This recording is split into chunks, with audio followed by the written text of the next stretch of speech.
The Nigerian National Petroleum Company Limited this past week moved to recalibrate Nigeria's 2008 gas master plan, signaling a renewed push to unlock the country's vast gas potential. At the unveiling of the rework plan in Abuja, the National Oil Company stated that the move was part of ongoing efforts to reposition Nigeria's gas sector as the engine room of national industrialization, energy security, and sustainable economic growth. Speaking at the event tagged NGMP 2026, the Group Chief Executive Officer of NNPC, Bayo Ojulari, pledged that the company would not only meet but surpass President Bola Tinubu's charge to NNPC of a 10 billion cubic feet per day gas production target by 2027. Now, Chief Executive Officer of Dairy Hills, Kelvin Emmanuel, joins us now to explore the high points of the Gas Master Plan of 2026. Good morning, Kelvin, and welcome to the morning show here on Arise News. Good morning. Happy New Month. Good morning, Steve. Good morning, Kelvin. You're right. Happy New Month. It's the 1st of February. Now let's go straight into Nigeria's gas master plan. What are the key highlights of this plan for you, particularly knowing that Nigeria has the 8th largest proven gas reserves in the world? Gas is definitely key for the country's economic future. What are the key highlights of this plan for you? Well, I've seen the document, and the document touched on a few things I've always talked about in the past, about the fact that there is a lack of a proper pricing framework for gas. However, the document also misses some parts, maybe because NNPC is not a policy-making institution. It's a company incorporated based on CAMA, Corporate Allied Matters Act of 2020, subject to the Petroleum Industry Act. So this will be left for the NUPRC, the Ministry of Petroleum, and Mr. President to review when NMDPRA presents him with a capability model on the economic justification and impacts with a sensitivity analysis of allowing domestic-based prices to float to meet up with export parity. Because at the end of the day at this one, you see, companies only invest when they see a clear line of sight for return on their equity and return on their investments. If they don't see a clear line of sight, they won't invest. And if you look at that plan, it talked about the absence of, central processing facilities. Because let me give you a little context and background of the gas markets in Nigeria.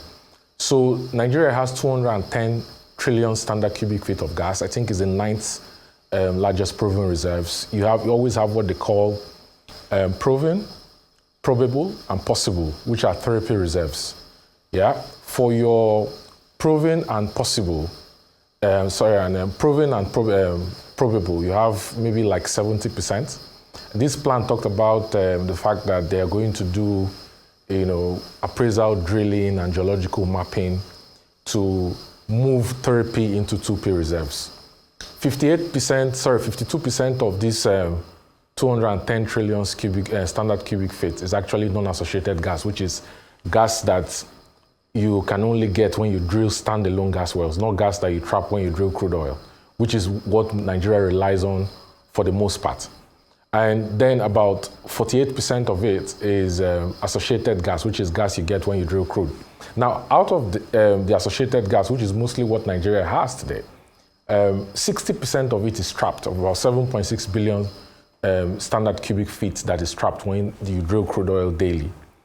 About 30% is reinjected for well optimization. And this plan talked about the fact that the government wants the operators and the JV partners to shift away from reinjecting most of those gas in offshore and deep offshore assets into FLNG, for example.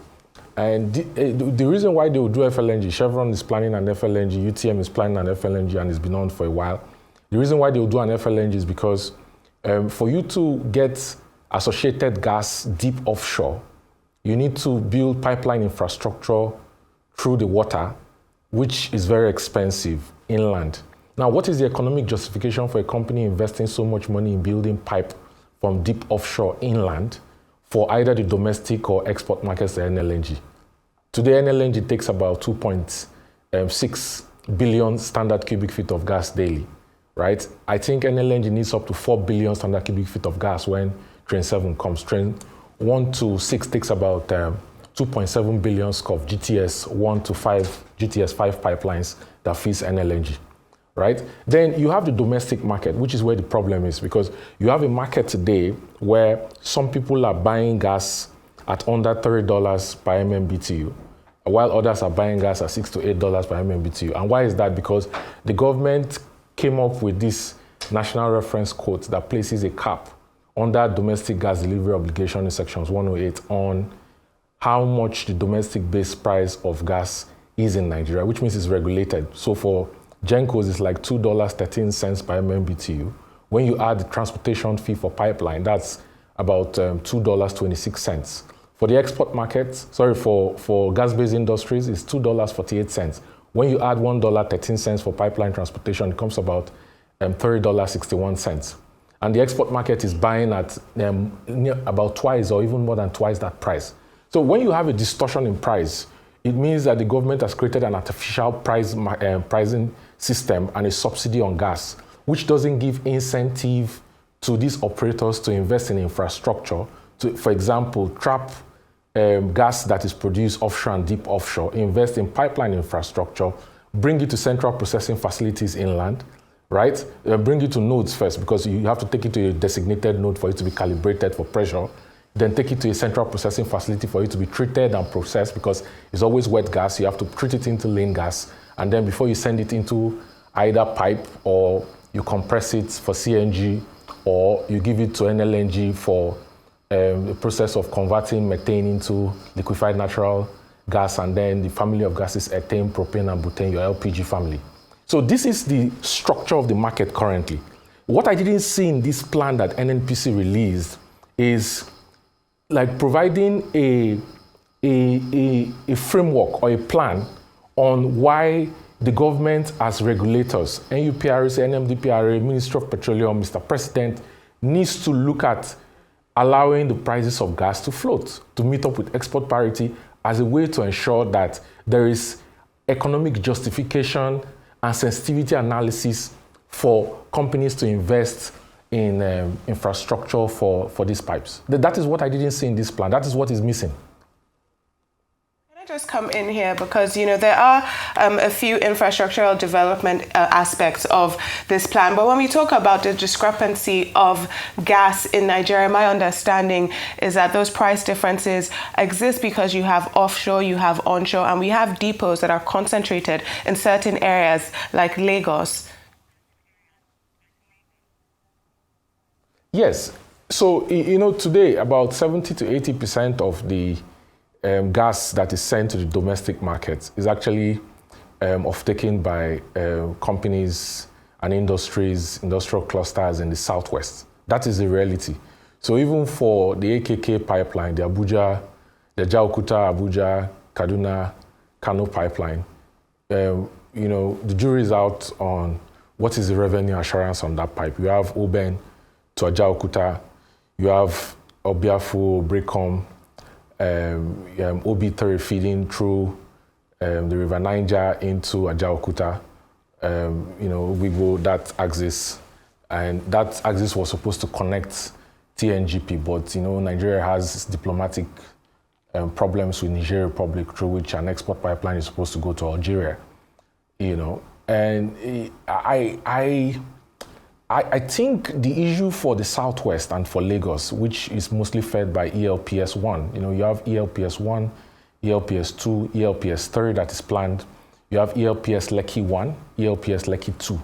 I think ELPS Lekki-1 currently feeds Dangote. It has about 64% capacity utilization for methane. That, methane is what you use to get your hydrogen, and it goes through a process of oxidation. Through steam recovery to mix with nitrogen to form NH3, which is your ammonia gas that is called urea fertilizer.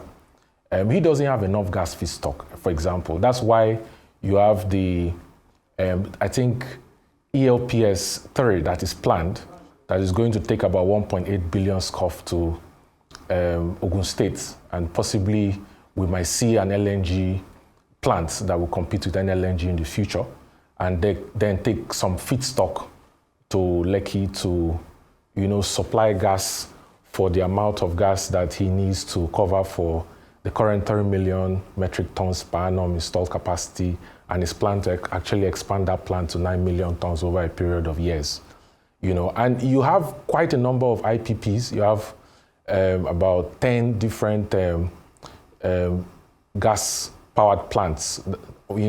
So for example, Adishwa, Nigeria has about 26 plants that supplies the generating companies. It's 26 power generating plants in Nigeria, and 19 of them are actually gas thermal plants that run on gas.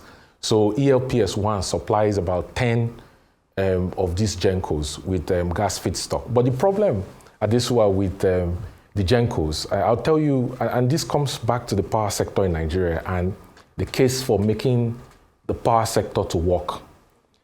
The problem is the structure today.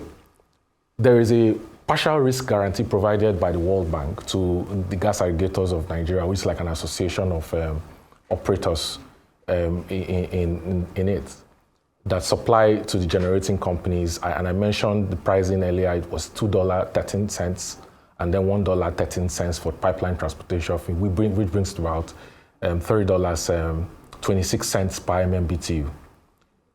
The fact that the government caps the price of gas doesn't give GACN members incentive to maintain high pressure on the pipe. That's number one. Number two, the fact that the GENCOs owe the aggregators of gas their invoices. And the reason why that they don't turn off their pipes and stop supplying gas to GENCOs for unpaid debt is because there's a partial risk guarantee provided by the World Bank. And let's come back to the power sector. Let's come back to Nigerian electricity supply industry and the issues they have and why the situation is what it is today. You saw the bond that the government came up with, about 2 trillion naira, the first phase, 501 billion. It had several underwriters and issuing houses. The challenge is today, Adeshua, about 52% of 12 million customers who use electricity are on prepaid meters, 48% are on postpaid estimated billing. Those are commercial losses. You have TCN that is run by the government, that is illiquid, that lacks infrastructure to wheel all the load generated by the generating companies, all right?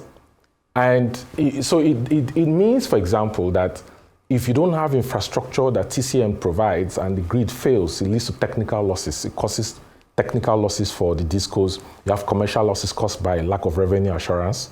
And the fact that for band B to D today, the cost of tariff per kilowatt is between 3 and 4 cents per kilowatt, which is very low, right? Band A is fair pricing.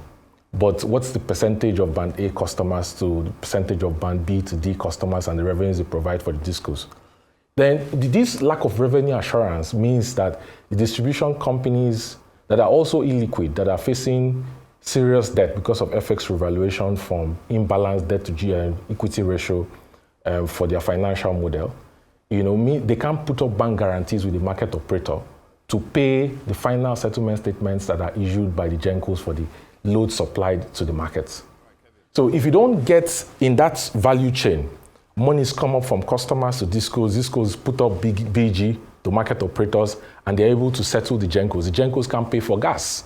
And if they can't pay for gas, it means that you have a disconnect. So one of the areas that NNPC seems to be focused on, rightly so, is actually increasing the number of central processing facilities that can take off gas. But then the issue of the gas pricing, do you have the proper pricing of gas that will create incentive? Because NNPC says they need $22 billion. Where are they going to get the money from? They're in debt. They're in debt.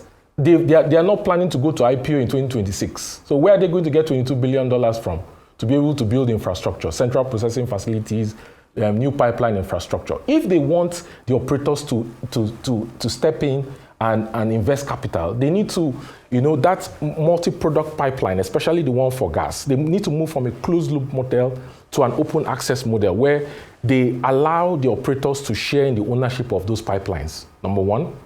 The government also, like I said earlier, needs to work on allowing the price of domestic base prices for gas, especially to the domestic market, which is about 45% of the gas that is trapped and sent to the market, to actually float, to provide an incentive and justification for companies to actually put their dollars down and regularize the markets. And this is not so today.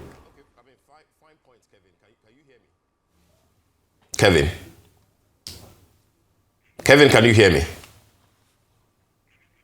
Yes, I can hear you, Steve. Okay, all right. I've been trying to, button since. And I get your point about the disparities in pricing, the issues that you seem to have. But then you know that this is not the first time that the idea of a master plan from NNPC will be mooted. I think the first time was in 2008 during the regime of the late President Yar'Adua, which sadly, I think that the Jonathan administration didn't follow through. And so we have had this idea of, from paper to performance as far as, gas is concerned in Nigeria. My point to you is that, having listed the issues that you have, why do you think that NNPC is still not quite ready? Why do you think, I get the point of cautious optimism, but then I worry about a tone that appears to sound like ceaseless or consistent cynicism, which I think that I'm sensing from what you're saying. Because NNPC was clear about why they think that this master plan will catalyze over $60 billion in new investments across the oil and gas sector value chain by 2030. They're not saying tomorrow. They're not saying day after tomorrow, but they're saying that if they're able to follow through by 2030, additional $60 billion, worth of new investments will come. And they're giving you specifics as to what they will add by 2027, what they will add by 2030. Why are you cynical about what NNPC is proposing? Steve, thank you. It's a very good question. So, for example, they said that by 2027, they will add another 2.4 billion SCOF, which means that they need to drill either they drill non-associated gas wells, the operators or JV partners, other PSC or sole risk, they drill 400,000 barrels, which is what will give you the equivalent of 2.4 billion SCOF. Within the next 1 year, I think 400,000 barrels is not impossible. It's feasible, but it will require a lot of work and consistency, They say that they're going to add another about 2 billion to make it 12 billion SCOF by 2030, right? And Steve, earlier I was telling you about the structure for gas in Nigeria, and I said 60% of it is actually trapped, 30% is reinjected, 10% is flared, and companies pay flare penalties for that. Their goal is to eliminate flaring completely. The question, Steve, is for you to increase the amount of gas by 2.4 billion SCOF, even if you drill crude oil, and Bonga North might achieve first oil by late 2027 or early 2028. They are going to start at 70, go up to around maybe 100,000 within a year. So around 2029, you should expect Bonga to hit like full peak at around 120,000 barrels per day. If you have fields producing offshore, what is the incentive for these companies not to reinject the gas if they are not flaring, right? And build pipeline infrastructure to take that gas back inland? Or Chevron says they want to build an FLNG plant that will require 250 million standard cubic feet of gas to feed it on a daily basis. Yeah, that's Chevron. UTM has been planning for many years. We've not seen proper action to paper. So if you're not building FLNG plants to take that gas from the riser to the FLNG, calibrate it, treat it, separate it, and then process into methane, ethane, propane, and butane, LNG, LPG, right?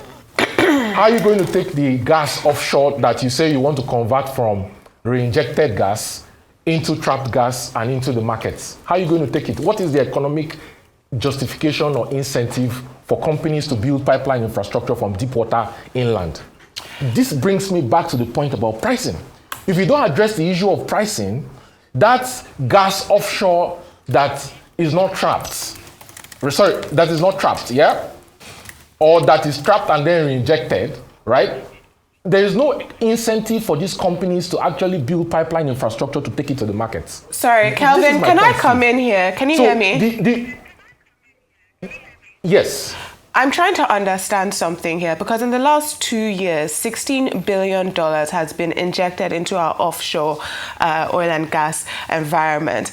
Why we have both legal requirements under the PIA that stop companies from flaring gas, right? But gas is no longer waste. It's now money, as you said. There's LPG, there's LNG, there's CNG. What more incentive do the companies need than earning more money? If they flare it, it's waste. It's also illegal, partly. But, what more incentive do they need when they are making money from this gas? If the pricing, this is a simple answer, if the pricing is not right, it's cheaper for them to reinject it or flare than for them to trap it and aggregate it and bring it to the markets. If the pricing for the gas, the offtake of the gas is not right, it's cheaper for them to reinject it or flare it than to bring it to the markets. That's the answer to the question, Adeshwa. All right, I get that point, Kevin. So let's also have a short and straight answer. What will make the pricing right? Will it be the same thing that this administration, the Asiwaju Tinubu administration did with FX, float it, and then get the pricing right? Is that what you're advocating? Steve, pricing is a major issue. If you get pricing right, you see companies bringing in their dollars. It's not enough. Yeah, but what do you need to do to get it right? Yeah. What do you need to do to get it right? You first need to build a capability model to provide an empirical basis with data evidence on what will be the impact on the balance sheets or the alpha of the companies investing on their internal rate of return if you increase domestic base prices by, say, $1.20 or $1.50.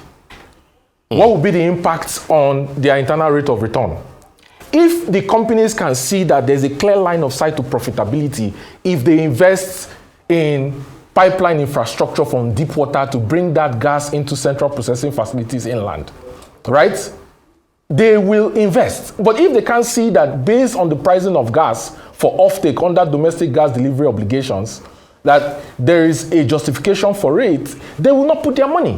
So when you have a national reference code that the government has instituted to cap the price of gas, because it's afraid that if the price of gas floats to generating companies, the prices of electricity tariff will go up, which will have political consequences, then it's a difficult situation to be in. But the truth is that you're going to keep the status quo, but the companies will not invest in infrastructure. Kelvin, and as it stands today, NNPC does not have $22 billion anywhere. Prices are capped. To my understanding, I didn't get that, Adeshwa. Which of the gas prices are capped and controlled by our government? The domestic gas prices. So there are two markets. Which one? LPG, LNG, CNG. Which one? No, Adeshwa. It's not LPG. So LPG, the family of gases, methane, which is converted to LNG when it's liquefied, or methane that goes through pipes and is used for generating electricity. LPG are the family of gases. But when you take the whole methane gas, when you separate gas, you get methane. The methane gas, right, that goes to the domestic markets in Nigeria, 45% of the gas that goes to the markets in Nigeria, either for exports or domestic use, the gas that goes to the domestic markets today are capped by the government. The government regulates the price. It's not a willing buyer, willing seller market. And that means that there is no incentive for the companies to invest in infrastructure to increase the amount of gas that comes to the domestic markets for either electricity or gas-based industries, for CNG or for industrial parks. There is no incentive for it because the pricing of the gas does not provide them with economic justification for investing in infrastructure, in bringing more gas to the domestic markets in Nigeria. This is the question NNPC has to answer. Absolutely. All right, Kevin. I mean, we're running out of time, but then, to you, just in few words, the document that NNPC has released, the master plan, a flight of fancy or a potential trip into the El Dorado if they get it right?